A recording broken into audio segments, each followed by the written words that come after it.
asalaamaaleykum Sénégal asalaamaaleykum adduna Wally Ballago Seck mi ngi ñëw di wax ak yéen ci nouvelle bi mu jët tey ci suba teel bi ñu ne goutte d'eau pour déverser base bi maa ngi ñaan autorité sénégalaise à ce que ñu dimbali ma parce que sonn naa c'est fatigant aussi vraiment ci par rapport ak sama famille par rapport ak sama njaboot métti na et je pense que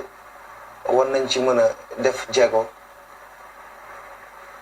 damay wax en parabole c'est-à-dire ñu tënk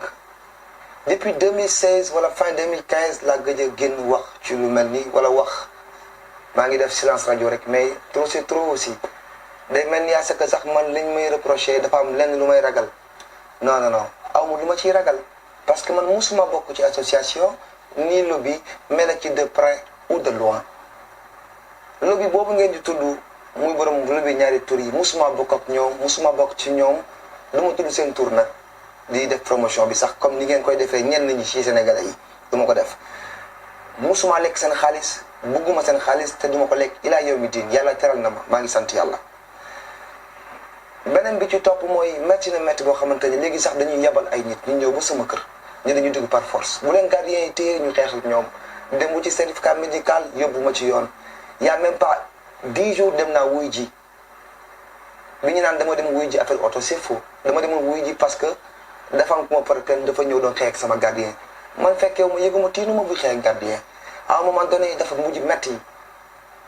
metti et c'est fatigant ngir yàlla war suuli maa ngi ñaan à ce que ñu xam ni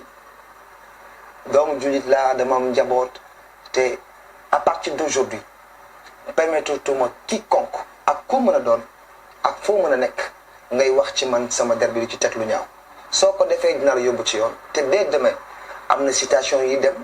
ñu war a wuy ji ci yoon parce que dootuma permettre kenn di jël dara di ko teg ci sama der bi. et ñi nga xamante ni ñu ngi dem pour wuy ji ñi may képp ku ma yónnee citation ci sama pôle d'avocat yónnee la ko ak koo mën a doon naa ngi ñaan Sénégalais yi bu ma ci kenn ñaan njëkk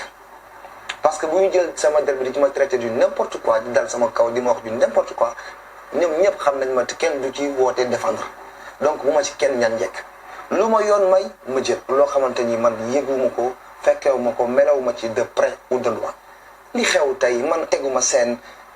indiwuma logistique sama micro laa indi way lan moo ci sama yoon c'est méchant ce que vous êtes en train de faire c'est vraiment méchant et actuellement il faut que vous arrêtiez il faut ngeen arrêter li ngeen nekkee noonu bataille c'est bien beau mais na nekk musical acharnement bi bëri na ngir yàlla war suuli man Wally Ballago Seck su fekkee mës naa jël alalu